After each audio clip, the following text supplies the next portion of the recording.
Resilience is your secret weapon for a happier, healthier, and more successful life. It's not about avoiding obstacles, but about mastering the art of overcoming them. Because when you do, you're able to more easily and gracefully achieve your goals and experience mental and emotional well-being. You can access your resilience through building a strong foundation in your life by honoring your values, living your purpose, and nurturing your unique talents. This foundation will help you face adversity and overcome career setbacks. Hey everyone, I'm Laverne McKinnon, and welcome to the Moonshot Mentor blogcast, where I provide tools and insights to support your career growth, including grief work. Unprocessed grief leads to a loss of resiliency. Resiliency is a critical element to long-term career success. Long-term career success leads to financial stability and fulfillment. So that's why I'm both a coach and a certified grief recovery specialist. So let's start to unpack resilience. There's this pine tree up in Mammoth Lakes that's basically doing yoga. It's folded in half. It looks like it had a run-in with a lightning bolt because there's a 3-foot gash in its trunk.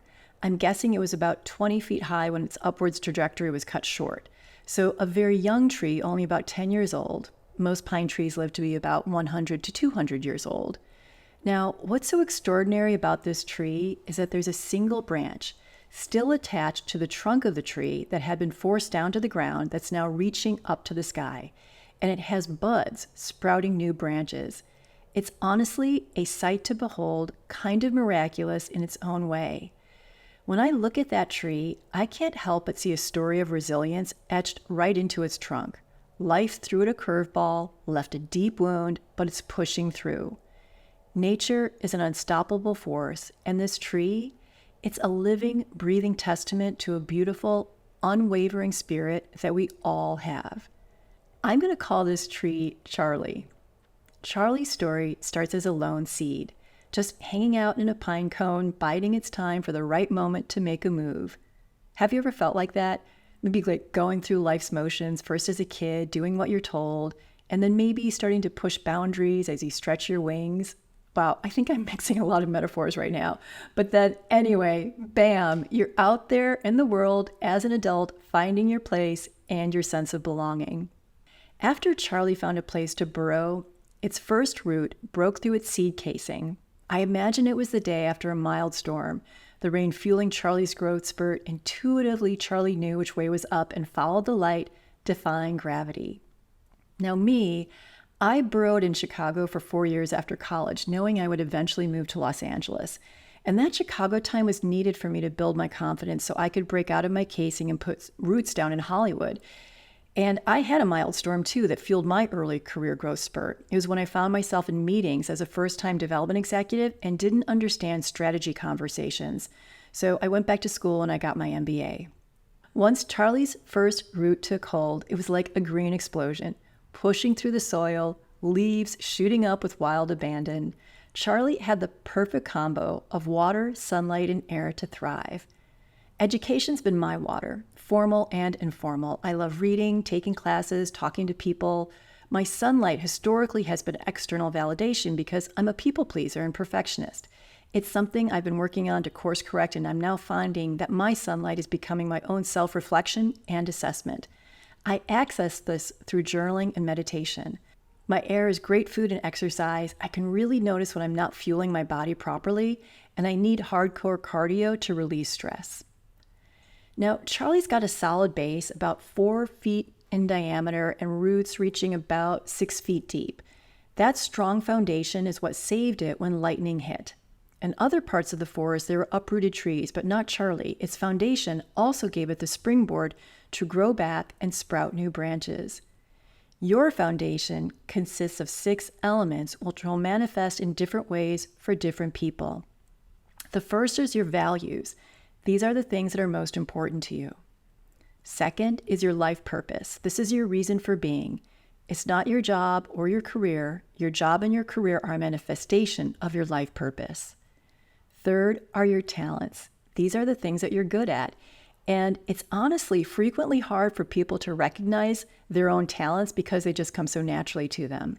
The next up is your learning style. This is typically a combination of visual, oral, or kinesthetic. And then finally, your spiritual beliefs. This is about being connected to something that is greater than you. And while it's not specifically about religion, religion can be a part of your spiritual beliefs. Okay, this is actually your final element, your worldview. This is the perspective you hold as you walk through life. Your worldview may be optimistic, cautious, disbelieving, or hopeful. Now remember, your foundation is unique to you. The elements might change and evolve, but having clarity about them is key. They work in conjunction with the things that fuel you, your water, sunlight, and air. With a solid foundation, you can tap into your natural resilience.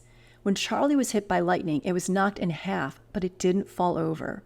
My foundation wasn't strong back when I was fired. I was living other people's values, and I didn't know my life purpose, learning style, or spiritual beliefs. So over about a 10-year period of time, I was able to build, or actually rebuild, a foundation. I learned how much I valued curiosity, courage, and compassion. I used those values to course correct my career and forgive myself for my mistakes. I discovered that my life purpose is about helping people across their finish lines, not about making my boss happy. I thought my talent was making people happy, but I learned that that's codependency. I discovered that I have a talent for coaching, teaching, writing, strategy, and organization. When I learned how I learned, that opened up a new world to me because I understood that not everyone learns the way that I do. It may be a better partner, a coach, and a teacher. So I'm a little bit self-conscious to admit that it wasn't until I was fired that I started to consider spiritual beliefs. I now have daily practices to connect me to spirit, and that helps me immensely to weather the inevitable storms. My worldview has shifted from a perspective that everyone is judging me negatively to our world is full of possibility. Being solid about my foundation does not mean that it's set in stone. It means that I have clarity for this moment, and I'm going to continue to review and adapt my foundation because life changes things. We get new data, we have new experiences, new information comes to us. So here's one more thing that blocked me from my resiliency. I kept comparing myself to others. Let's revisit Charlie.